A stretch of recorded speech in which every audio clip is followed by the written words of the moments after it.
Welcome, Vermont history students, to the video for the third unit of the course. But first, look, it's a kitten. Don't you wish you had one? And so this is my little new buddy. And he's going to accompany me while I give you the video for the third unit of the course in the second week. And I'm making this on Saturday, just because it's less stressful for me. So what I am looking for, of course, is by Monday at noon, town meeting responses. You'll probably be seeing this on Monday. The discussion question for Unit 2, which you've already responded to about up in hills and downhillers, is very much geared towards me being able to check in on you and make sure that the material explains the uphill-downhill divide. And it seems like everyone got it, which is great. The discussion answers were fantastic. It really seems like so far the course is up off the ground and everything's going well. But obviously I want you to write me and tell me in case that's not true. So town meeting, and a couple people have already checked in with their town meeting responses. Read those because they're very much the model of what I'm looking for. So I'm going to do two things with this video, and hopefully in a short amount of time. I'm going to explain the assessment papers assignment to you, and then I'm going to give you a little bit of content. As far as the assessment papers go, there is an assignment online, and you can find it hopefully really easily. If you can't, I'll send it to you as an attachment. Also, there's a rubric there which tells you what I'm looking for on them, but it's a really basic assignment. What you're doing is measuring unity over the course of an era, and I think of an era as being like maybe 40, 50, 60 years, something like that. I try not to micromanage this assignment because I found that the more sort of latitude you have, the more interesting the papers are. But the assignment is this. In your first sentence of your introductory paragraph, you want to say, between X date and X date, that Vermont grew more unified, less unified, stayed about the same. And that's it. The first, you have 5 chances to write 3 papers. And you have to write by the second paper assignment. You have to write one by then, which is at the end of the 3rd week. The papers are due by Friday at the end of a week. So if you were to write the first one, that would be by next Friday. Although the deadlines in this course are kind of guidelines up until the end, and I'll work with your schedule. So either you write one this week or you write one next week. And what you're going to, if you were to write one this week, you'd start maybe in the 1760s and go up to the period where we're at in the course, say the 1820s or something like that. And you'll deal with the revolutionary experience and the Constitution and the early Republic. And then what you'll be saying is, during this period, you can see that the imagined community of Vermonters grew more unified, less unified, more divided, stayed about the same, started out unified, became divided, then became unified again. Whatever you want to argue, whatever the evidence tells you, is fine by me. As far as sources go, you're going to use class notes, the textbook, and also I have articles in a folder for each of the parts of the course online, and I would like for you to use articles as well, if you'd be so kind, because multiple sources are kind of like the spice of life. You know, if you want to cook a meal, and that's what you're doing here, is you're cooking me a meal with these papers, you want to use multiple sources. How good is a meal with only one ingredient?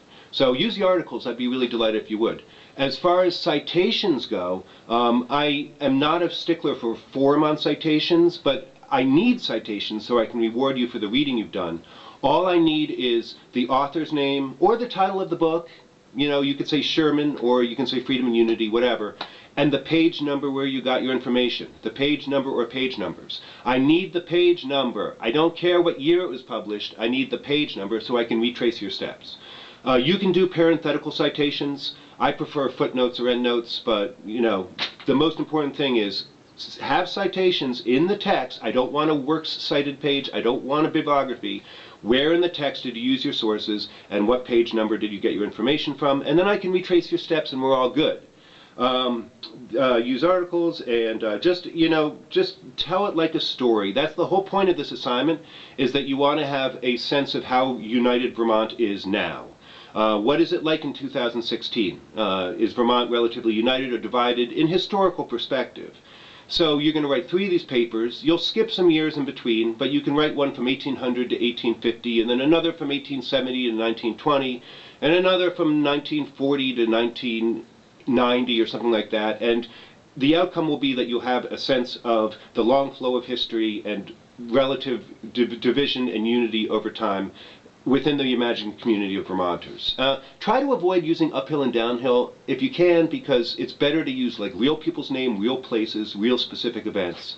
But I'm not opposed to it. So I think that's it for assessment papers. Straightforward assignment, but write me if you have any questions.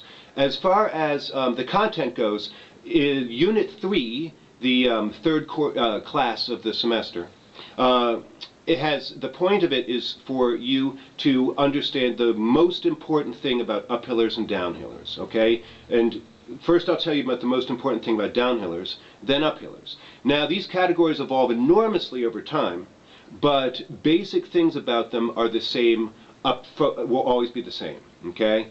The most basic fundamental thing about downhillers is illustrated by the Bourne-Colvin murder trial.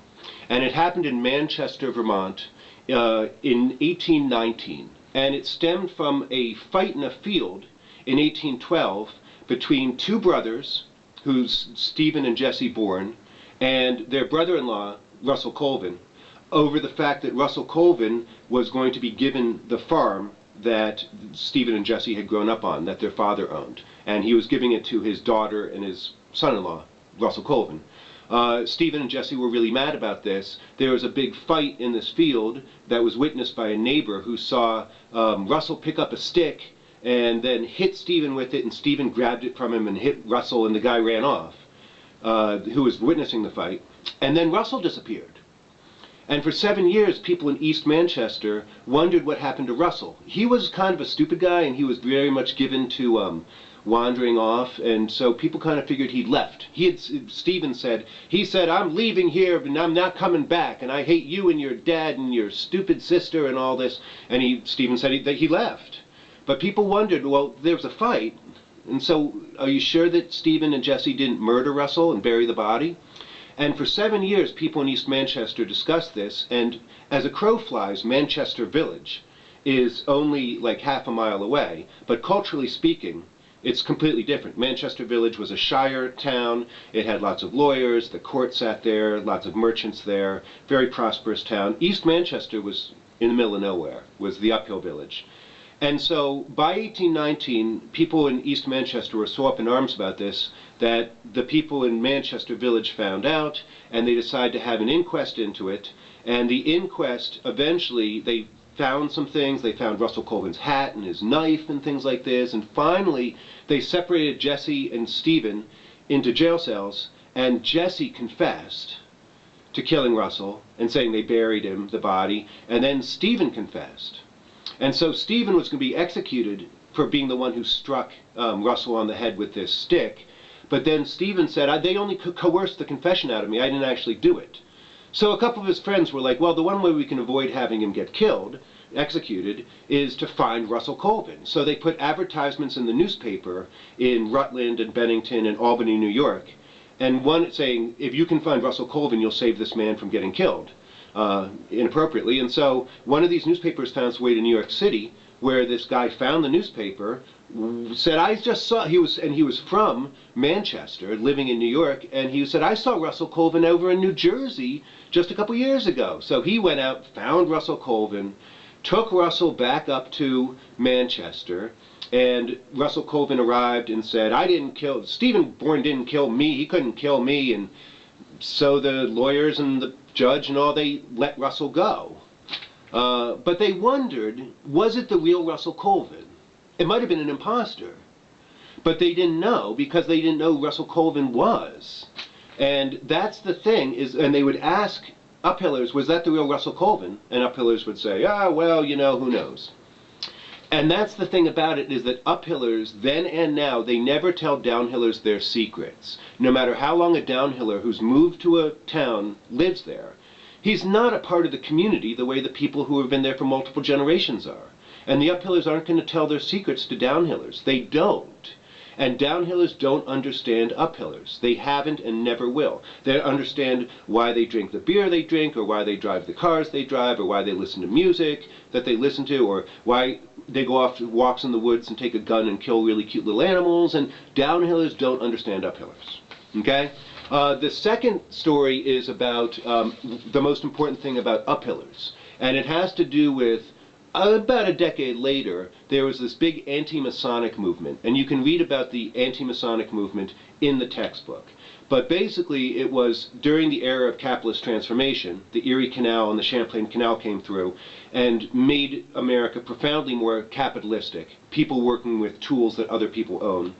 And this made the dynamic of society very unbalanced. People were very disoriented, and a significant number of uphillers decided their problem was that there's these secret societies where all the decisions of society are made that they don't have access to. And so these people started to demand the abolition of Masonic lodges, which are secret societies. And that hopefully this would solve all their problems. It wouldn't. Capitalism was the problem. But it was a sort of sense that this elite are now pulling all the strings. And in the town of Danville, Vermont, where I am now, there was this guy named Israel Putnam Dana who owned the only store in town. And he was very, he did not like to give out credit. He was not very popular. And he was a member of the Masonic Lodge. And Danville had been the most important town in Caledonia County, but was losing its prestige and its commerce to St. Johnsbury, which was located down on the river. And the people there were poor and upset and scared and angry, and so they decided that they would focus their energies on Israel Putnam Dana, the store owner, and demand that he leave the Masonic Order. And Dana, rather than renounce his membership in the Holy Order of Masons, as they demanded, he wouldn't give in, so he closed his store and moved to St. Johnsbury. And if you are in a town that's in decline, in order to resuscitate the town, the smart thing to do isn't to drive away the wealthiest guy in town, the guy who owns the store. But that's what they did, and they did that because uphillers don't see the big picture. They don't. And this is always true. Just as downhillers don't understand uphillers, uphillers do not see the big picture. They don't understand why their backyards are connected to the rest of the world, why there's streams that go through their properties empty out into oceans. They don't see the big picture. And so what you have is uphillers who don't see the big picture, downhillers who do, but don't understand uphillers at all, and they go right past each other. And that's the dynamic, and it's as true now, you know, like as far as like Walmarts go, and downhillers say global capitalism, and uphillers say cheap Toby Keith CDs, and downhillers say who's Toby Keith, and whew, they're right past each other. So that's what I want you to get out of this Unit 3.